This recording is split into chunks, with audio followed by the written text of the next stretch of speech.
Bienvenidos, esto es Lupa Debates, órgano de la revista Letras Libres. Somos una página de internet, un portal de internet, y nuestro objetivo es difundir la pedagogía de la democracia. Hoy vamos a debatir acerca de una pregunta importante. ¿Existen riesgos de transferencia con el maíz transgénico? Para ello nos acompañan el doctor Mario Soberón, investigador de la UNAM, y la doctora María Elena Álvarez Builla, investigadora también de la UNAM. Bienvenidos. María Elena, hola. Hola, ¿qué tal? Buenas noches. Mario, ¿cómo estás? Bien, gracias. Después de haber celebrado un sorteo, la primera posición para construir su argumento, con 6 minutos de duración, le toca a Mario Soberón. Adelante, por favor. Gracias. Yo, más que tener el interés de debatir acerca de las posibilidades de la transferencia genética del maíz transgénico a las variedades criollas, creo que eso no es debatible. Se ha demostrado ampliamente que esto sucede. De hecho, el trabajo de Elena Álvarez Builla ha demostrado que ha habido transferencia y que hay material genético en estas variedades. La pregunta, y lo que sí es debatible, es cuáles van a ser las consecuencias de esta introgresión, de la entrada de los genes de los materiales genéticos. Y ahí hay dos posiciones, bueno, hay muchas, pero dos muy extremas, ¿no? Aquella que dice que esta introgresión genética va a ser una catástrofe, que va a acabar con las variedades criollas y que va a acabar con las costumbres, usos y costumbres que se tienen en México de cultivo del maíz, y otras que indican que no va a suceder nada. El problema que tenemos es que no hay evidencia genética para poder decir en cuál de los dos escenarios estamos, porque las transferencias genéticas en un centro de origen se acaban de documentar. Se tendrían que pasar largos años de estudio para saber y entender que la dinámica de estos genes en las nuevas variedades y en las costumbres que se tienen en México, cuáles podrían ser las consecuencias de la entrada de estos genes al maíz indígena. Sin embargo, estoy convencido de que una transferencia similar ha venido ocurriendo en México desde hace 50 años. Aquí en México cultivamos maíz híbrido. El maíz híbrido es un maíz que tiene características agronómicas deseables, ¿no? Produce con buenos rendimientos el maíz, y tiene características de, por ejemplo, que se han seleccionado a través del tiempo, de ser resistentes a herbicidas, tener cierta resistencia a insectos, incluso ser ciertamente tolerantes a la sequía, ¿no? Y la manera en cómo se han seleccionado estas variedades híbridas no solo ha sido a través del intercambio genético entre dos individuos y seleccionar una variedad mejor, sino se han llevado grandes rearreglos genómicos que involucran mutagénesis química, involucran también radiaciones, fusión de cigotos, que ha llevado a la pérdida o duplicación de cromosomas, por ejemplo, que le han dado estas características al maíz como lo conocemos. El maíz transgénico se diferencia del maíz híbrido por uno o dos genes que le confieren una característica particular. En el caso de los maíces que se piensan introducir a México, es la resistencia a insectos y es la resistencia a herbicidas. Entonces la pregunta es, ¿cuál ha sido la consecuencia de la transferencia genética del maíz híbrido durante los últimos 50 años a las variedades criollas? Yo no tengo la respuesta, pero no veo que la gente se preocupe por este tipo de transferencias y el impacto que pudieran tener en estas variedades. Por lo que creo que probablemente el impacto no haya sido mucho. Ahora, dicho esto, volvemos de nuevo a la pregunta, ¿cuál va a ser la consecuencia de la transferencia de estos uno o dos genes que le dan la característica particular que diferencia a las plantas transgénicas de las variedades híbridas, ¿no? En particular, yo puedo hablar de las dos que se están introduciendo. Una es el gen de resistencia a insectos y el otro es el gen de resistencia a los herbicidas. En el caso particular del gen de resistencia a insectos, este es un gen que proviene de una bacteria que se conoce como Bacillus thuringiensis. Es el tema de trabajo en mi laboratorio, y tiene características muy particulares, como tener muy restringido espectro de acción, es decir, es muy específico contra solo las plagas contra las que está dirigido, y es inocuo contra otros insectos, incluso otros animales y el humano, por supuesto, ¿no? En cuanto a la característica del herbicida, y esto lo averigüé ahora que me preparé un poco para el debate, una característica interesante es que la característica de resistir el herbicida está dado por un gene también bacteriano que se introdujo al maíz, y la consecuencia de esta introducción es que el maíz ahora resiste un inhibidor de una vía metabólica para la síntesis de aminoácidos aromáticos. Bueno, dicho esto, la cosa interesante de este herbicida es que es biodegradable y que además no es dañino a los humanos, ¿no? Porque no tenemos esa ruta metabólica que compromete a las hierbas.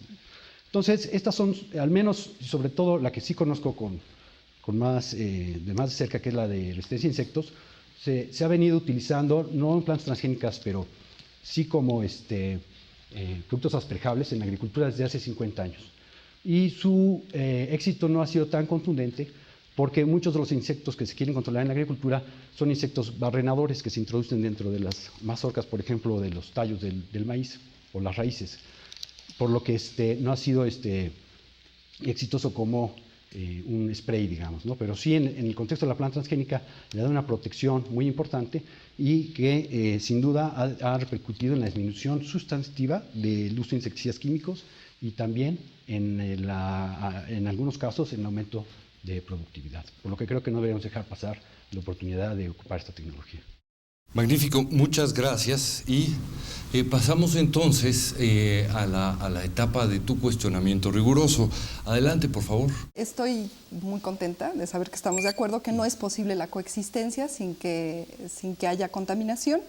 Mi primera pregunta tiene que ver con conflicto de intereses, puesto que una diferencia clave entre los transgénicos y el resto de las variedades tradicionales es que los transgénicos, los transgenes están patentados por monopolios y hay científicos que ostentan patentes que pueden tener beneficios económicos de estas patentes, y yo lo que quiero plantear aquí es que yo no tengo absolutamente ningún conflicto de intereses, no tengo patentes y tampoco me beneficio ni me perjudico por los argumentos que voy a dar aquí, y yo quisiera preguntarle al doctor Soberón si este es su caso. Sí, te agradezco la pregunta.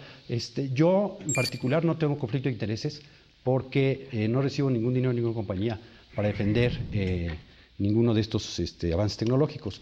Sí es cierto que sí tengo patentes que se han licenciado a alguna de estas compañías. Te recuerdo que en nuestro instituto una de las misiones fundamentales es la de vinculación, es decir, llevar el conocimiento del laboratorio a una aplicación, y estamos muy orgullosos de haber podido licenciar en términos muy ventajosos para la universidad el que esto se pueda llevar al campo.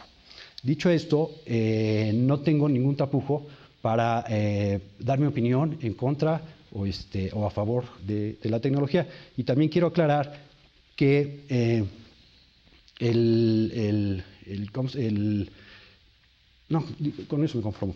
Esa sería mi respuesta. Bueno, entonces este es un punto importante porque si bien no hay un pago directo de una compañía, investigadores como el doctor Soberón y muchos otros investigadores dependen de su prestigio, su éxito y su productividad académica de una línea tecnocientífica que ha sido marcada por una de estas compañías, por varias de estas compañías, son muy poquitas compañías monopólicas, y esto hace una diferencia fundamental, puesto que tenemos aquí transgenes patentados por monopolios que, dado que no se puede asegurar la coexistencia sin contaminación, si se libera el maíz transgénico en México, estos transgenes patentados por monopolios van a llegar a las variedades nativas y van a dar la posibilidad potencial de que estas compañías exijan derechos de propiedad sobre todas las variedades que son hoy por hoy un bien común público de México. ¿Una pregunta más para el doctor?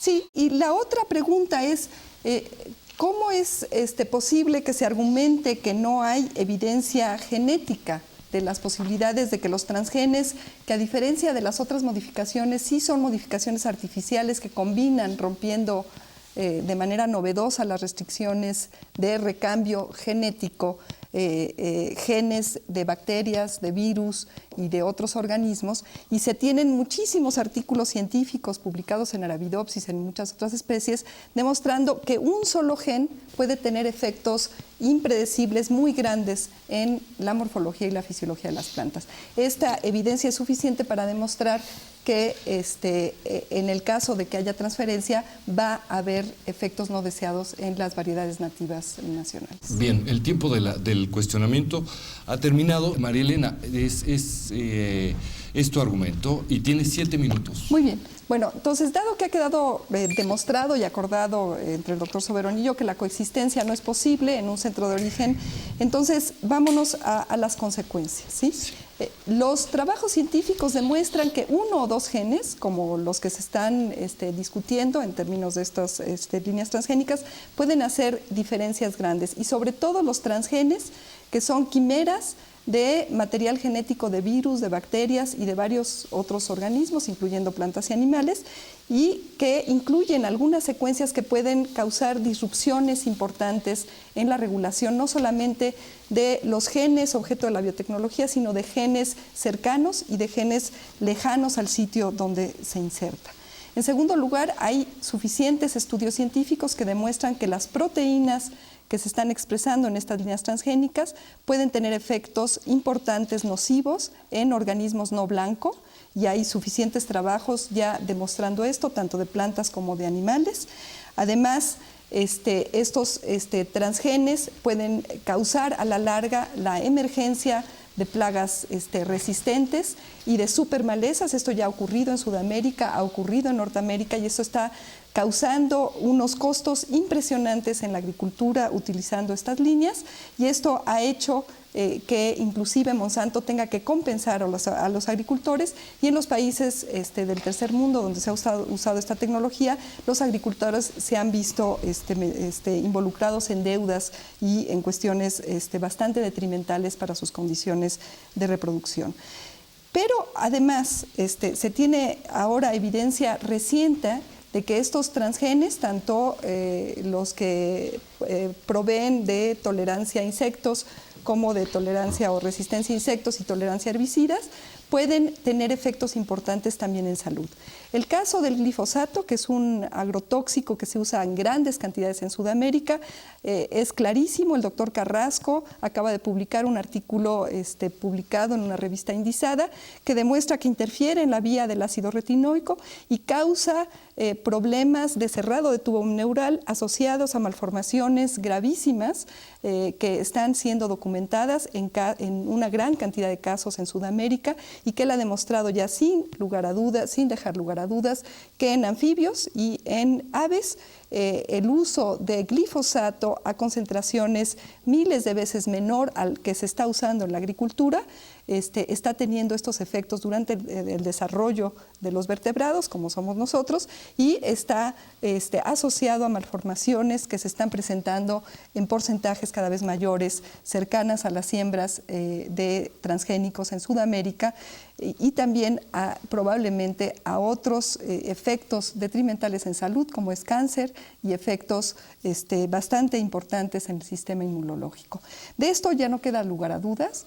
Pero del efecto directo del consumo de transgénicos hay estudios recientes en Europa, en particular en Francia. El doctor Serralini acaba de publicar un artículo reanalizando datos de Monsanto que habían sido de alguna manera ocultados o no puestos a la luz pública, han sido vueltos a analizar, y se demuestra que el consumo repetido de transgénicos, en particular de las líneas que expresan esta proteína CRI, sí tiene un efecto detrimental en órganos que están asociados a el desalojo de sustancias tóxicas en el organismo, como es el hígado, como son los riñones, y estos efectos son claramente significativos. Y también un grupo austriaco demostró que el consumo repetido de transgénicos tiene un efecto detrimental en la fertilidad. Es decir, los efectos en salud, dado que no son efectos agudos, sino crónicos, se van a empezar a ver después de muchos años, pero lo grave es que no tenemos etiquetado obligatorio ni en Estados Unidos ni aquí en México, y entonces va a ser muy difícil rastrear el efecto en salud.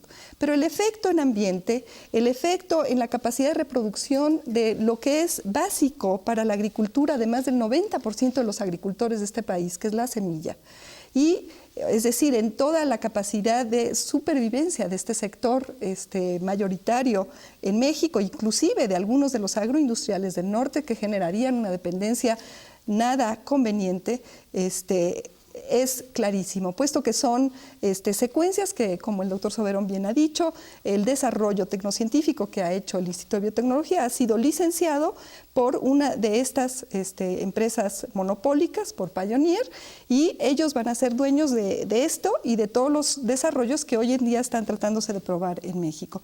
Esto implica que potencialmente se pueden contaminar las variedades que hoy son un bien público y que podrían ser demandadas como un bien privado por alguno de estos monopolios, con todos los efectos perversos que esto tiene en inclusive una economía de mercado, ¿sí? Entonces, sumado a todos los efectos detrimentales ya probados científicamente en ambiente, genéticamente en mi laboratorio hemos hecho experimentos que demuestran que 1 o 2 genes pueden causar la disrupción de la expresión de varios genes. Hoy sabemos que la epigenética y la regulación epigenética es altamente alterada por el uso de una de estas secuencias que se usan en las líneas transgénicas, en particular el promotor viral del virus que causa el mosaico en la coliflor, que es el 35S, que se usa en todas las líneas transgénicas que se comercializan, puede causar alteraciones de la expresión de varios genes, y vamos a tener no solamente un gen, porque si estamos aceptando que es imposible evitar la contaminación, se van a ir acumulando estos genes, y esto está demostrado por experimentos también hechos en sistemas experimentales, va a causar la disrupción genómica de las variedades y eventualmente vamos a tener que prescindir de estas variedades para la reproducción de las semillas.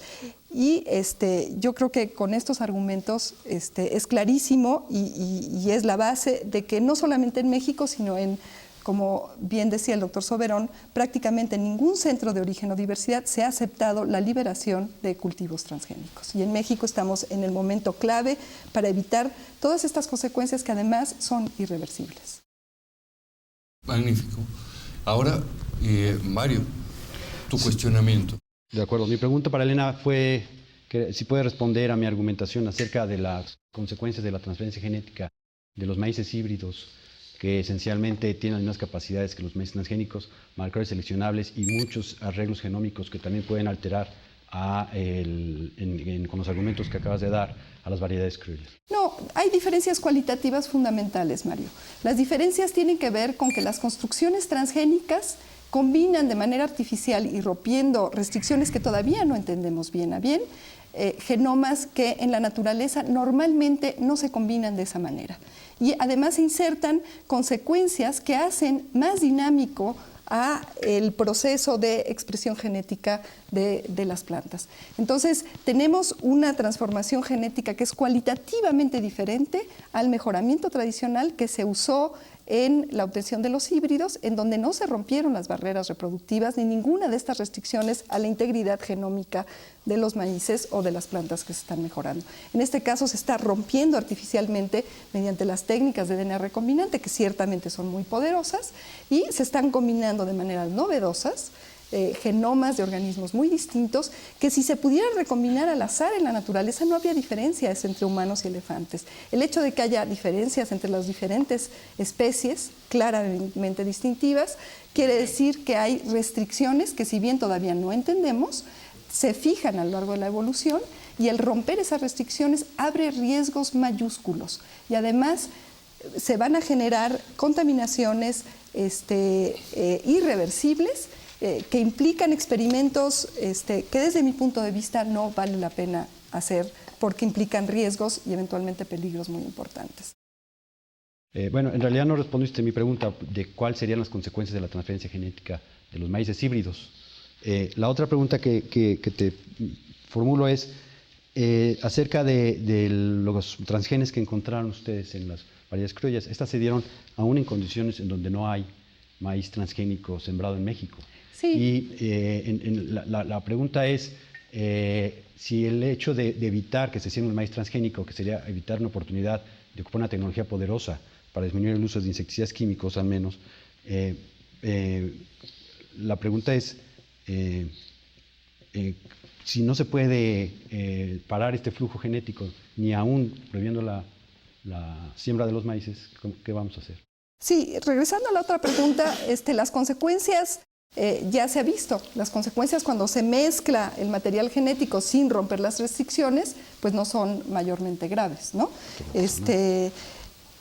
No se ha podido parar el flujo génico, es cierto. Sin embargo, la presencia de estos transgenes es todavía muy puntual en zonas muy poco frecuentes, a frecuencias bajas también, o sea, es decir, se ha llegado a contaminar el maíz nativo a partir de la importación de maíz contaminado de Estados Unidos, donde tampoco se ha podido segregar, pero gracias a la moratoria esta contaminación está todavía a niveles que se puede revertir, no ha habido acumulación de varios genes en una misma variedad y esto es lo que nos preocupa, que eventualmente si esto se generaliza es cuando van a empezar a aparecer con mayor frecuencia las disrupciones y los problemas.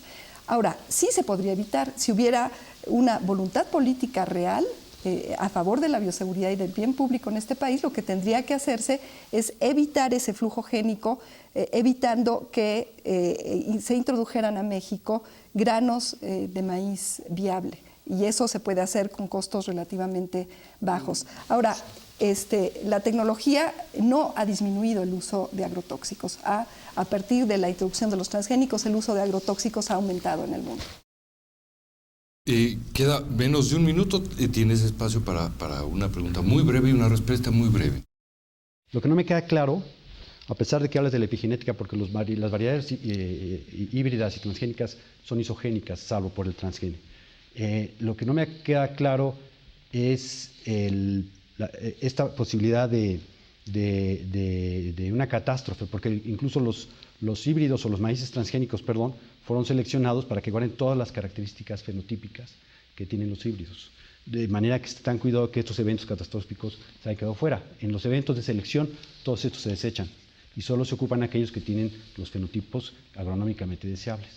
Entonces, mi pregunta es, ¿esto no es distinto que los híbridos? No, sí es distinto porque eso se hace en Estados Unidos, que controla estas líneas, pero en México eso va a salir de control y estas líneas que causaron aberraciones y que fueron guardadas en los cajones de las empresas van a aparecer en el campo mexicano.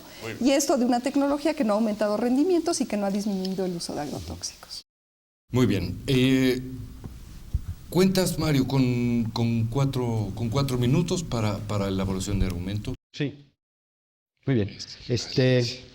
Bueno, yo sí quiero refutar lo que estás diciendo sobre los rendimientos y sobre los pesticidas. Por ejemplo, en Estados Unidos, los rendimientos, solo estoy hablando de maíz transgénico, los rendimientos han tenido incrementos del 3 al 9%, son limitados porque ahí está tecnificada la agricultura. Por ejemplo, en Europa, en el caso de España es lo mismo, y en el caso, por ejemplo, de países no industrializados, aquí tengo la bibliografía, ahorita se las dejo, hasta 40% de incremento en los rendimientos. Ahora, en cuanto a la cantidad de insecticidas y agroquímicos que se dejan de usar, también aquí tengo la bibliografía, hay una disminución sustancial de los insecticidas químicos que se ocupan para el cultivo de los organismos genéticamente modificados, que es puede llegar hasta el 80%, en promedio es un 40% de la disminución del uso de insecticidas químicos. Y en el caso interesante de los herbicidas, sí es cierto que ha aumentado el uso de herbicidas, en particular glifosato, pero ha disminuido el uso de todos los demás.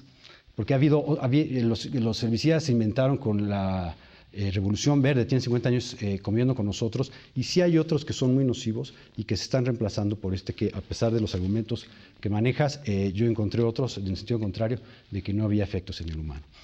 Dicho esto, también quiero decir que el no ocupar la metodología en particular de la resistencia a insectos y bajar el uso indiscriminado de insecticidas químicos, sobre todo para un país, para México, desde mi punto de vista es, por decirlo poco, irresponsable, porque la cantidad de insecticidas químicos que se ocupan para la producción del maíz en México es increíble y las condiciones en las que se ocupan para hacerlo, a mí me ha tocado ver gente que se pone manga larga y pañoletas para poder aplicar los insecticidas en el campo, porque así se sienten protegidos, mezclando el insecticida con la mano, porque esas son las prácticas que tienen.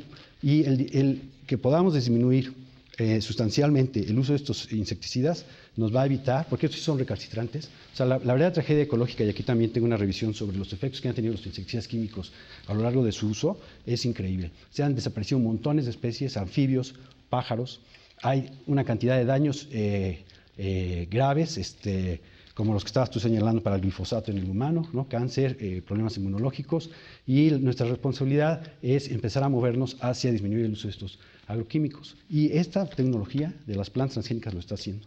Y aquí tengo la bibliografía que lo demuestra.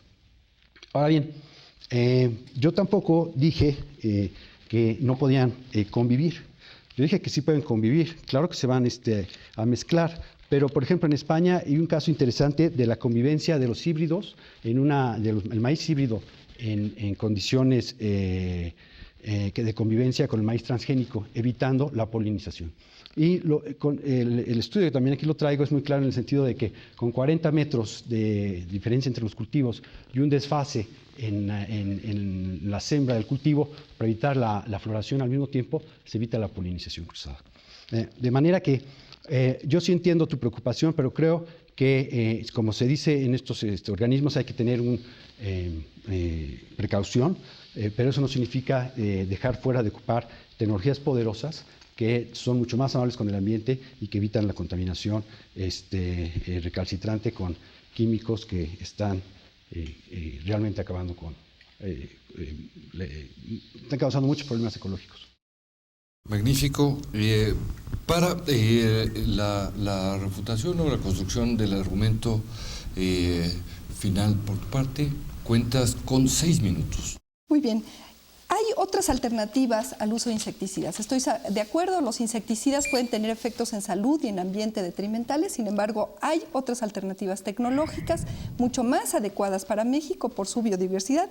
De hecho, me sorprende porque la misma doctora Bravo, que colabora con el doctor Soberón, demostró que el CRI, que es la proteína insecticida de una de las niñas transgénicas, no es efectiva para las plagas que son importantes en México. Para la diversidad de plagas importantes en México, habría que usar una alternativa agroecológica amigable con el ambiente que prescindiera del uso de estos insecticidas, que por cierto muchos de ellos son producidos tradicionalmente por empresas similares o muy relacionadas a ellas. En cuanto a la agrotoxicidad del glifosato, no queda lugar a duda, las evidencias también están disponibles, y yo quisiera recalcar aquí que los datos que se han sacado sin conflicto de intereses por organismos públicos, inclusive del Departamento de Agricultura de Estados Unidos, demuestran sin lugar a dudas, y toda esa evidencia va a estar disponible en la página, y está disponible, por cierto, en la página de la Unión de Científicos Comprometidos con la Sociedad para que el público en general la consulte. Los datos son ya irrefutables cuando se integran todos los datos a nivel global. Los transgénicos no han aumentado el rendimiento, en maíz en particular, no han disminuido el uso global de agrotóxicos. Los agrotóxicos asociados a los transgénicos están causando efectos graves en salud, en ambiente, inclusive en Estados Unidos se están acumulando en los cuerpos de agua de maneras preocupantes, están causando problemas importantes en los sistemas agrícolas y en las economías de los agricultores aún de Estados Unidos. Han aumentado el uso de fertilizantes, aumentando la emisión de gases de efecto invernadero poderosísimos, inclusive mayores que los que se emiten por los coches, y estos son los datos independientes por científicos y organismos públicos que no tienen conflictos de intereses, ahí están para ser consultados. Pero aún si fuera una tecnología ideal, el hecho de que están patentados estos genes y de que no se puede evitar su contaminación a las variedades nativas de México, que son el sustento de la alimentación de este país y de la seguridad alimentaria del mundo entero, sería argumento suficiente, como lo ha sido en todos los centros de origen y diversidad del país, para evitar su siembra a campo abierto en México. Todo México tiene variedades nativas de maíz, como lo ha demostrado Conavio, aún en el norte, y en España no es cierto que se ha demostrado la coexistencia. Los datos, también por científicos libres de conflictos de intereses, han demostrado que es imposible evitar la coexistencia sin contaminación, y han tenido que ir subiendo cada vez más los límites de transgénicos permitidos para que los agricultores que, por ejemplo, quieren optar por mercados orgánicos lo puedan seguir haciendo, dado que cada vez hay un mayor nivel de contaminación por la siembra de transgenes. Además, en México hay condiciones muy distintas a las de España, puesto que los transgenes se van a mover no solamente en el polen, como ocurre en España, sino también en semillas que se intercambian a miles de kilómetros de distancia, y que van a hacer que la contaminación y la acumulación de estos transgenes sea mucho mayor. Entonces, en resumen, tenemos acá una propuesta tecnológica deficiente que a pocos años de haberse iniciado en Estados Unidos ya está presentando problemas graves de no sustentabilidad, está presentando problemas graves de inclusive rentabilidad, lo que le está valiendo demandas a la misma Monsanto, y está demostrado que no es una tecnología adecuada para México. Por ejemplo, la tolerancia a un herbicida que va a arrasar con todas las plantas de la milpa, condición de policultivo en la cual se siembra el maíz en gran parte del territorio nacional, no tiene absolutamente ningún sentido, frente a la propuesta de organismos internacionales como el GESTAT, que han demostrado que lejos de apropiarse o asumir estas tecnologías globales, privadas, que han demostrado ser no sustentables y de causar grandes problemas ambientales y socioeconómicos, deberíamos de estar buscando soluciones amigables con el ambiente en la agroecología, en las condiciones particulares de cultivo y reduciendo las cadenas de producción-consumo para reducir también la emisión de gases de efecto invernadero y el cambio climático que aumentan si estas cadenas se hacen más grandes, se tiene que transportar el alimento, y reduciendo también la dependencia tecnológica, puesto que todo esto va a reducir las hambrunas y la posibilidad de que haya desabasto de alimentos frente a las fluctuaciones del mercado y del abasto de los alimentos a nivel mundial. Entonces, en México estamos a punto de perder, si se acepta la liberación del maíz transgénico, la posibilidad de que México produzca una gran diversidad, no solamente de maíz, sino de otras plantas para las cuales México es centro de origen y diversidad, de manera saludable, de manera sustentable, de manera pública, y apoyando a los campesinos, regresando la vitalidad al campo mexicano, que tendría consecuencias inclusive para la seguridad nacional, y regresando la salud también ambiental al campo de México y asegurando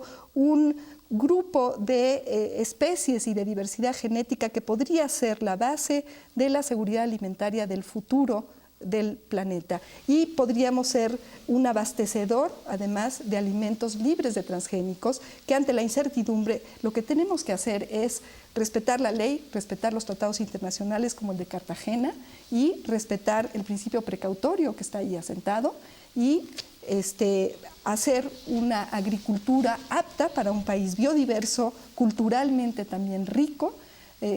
Ahora se acaba de nombrar, se acaba de designar a la cocina mexicana Patrimonio de la Humanidad. No hay cocina mexicana sin maíces nativos libres de transgénicos.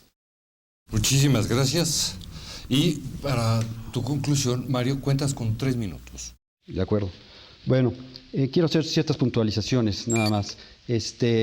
No todos los desarrollos transgénicos en el mundo son productos de monopolios. Todos los que se plantan en China son productos de universidades públicas.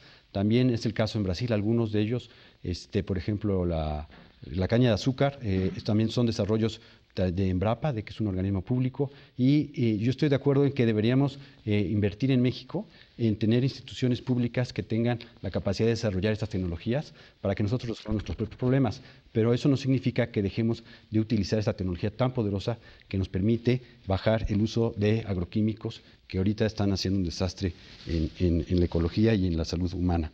Por otra parte, la afirmación de que no es sustentable esta tecnología es totalmente contradictoria con el avance que ha tenido en los últimos 15 años. Simplemente el último reporte de los organismos genéticamente modificados muestra claramente que se sembraron más de 135 millones de hectáreas en todo el mundo, lo que equivale a la superficie de, por ejemplo, el país Italia, y que cada día está creciendo, y que esto incluye a países que el 70% son países no industrializados, que están desarrollando y que están ocupando esta tecnología. Por lo que yo creo que sí hay evidencia suficiente para decir que sí es sustentable. Y finalmente, el principio precautorio lo que indica es que para este tipo de tecnología, ante la duda, o sea, no se tiene que interpretar que ante la duda no se ocupen, se tiene que interpretar que ante la duda se tenga precaución, porque el no ocuparlos también es una responsabilidad. El hecho de que no ocupemos esta tecnología va a evitar que podamos ser más amigables con el medio ambiente y que sigamos utilizando los insecticidas químicos de la manera tan irresponsable como lo hemos hecho hasta ahora. Y de hecho, si una discusión similar se hubiera dado hace 50 años, cuando se introdujeron los insecticidas químicos, probablemente hubiéramos evitado millones de muertes. Exacto. Bien, motivos entonces para la preocupación, motivos para el optimismo, desde luego el compromiso de seguir trabajando en el asunto. Ustedes nos han regalado un debate experto y no me queda sino agradecerles. María Elena, muchísimas gracias por tu participación. Gracias. Mario, muchísimas gracias. Al contrario, gracias a ustedes. Este debate ha concluido. Sin embargo, esperamos de ustedes la participación en esta misma página. De nuevo, muchas gracias por el debate.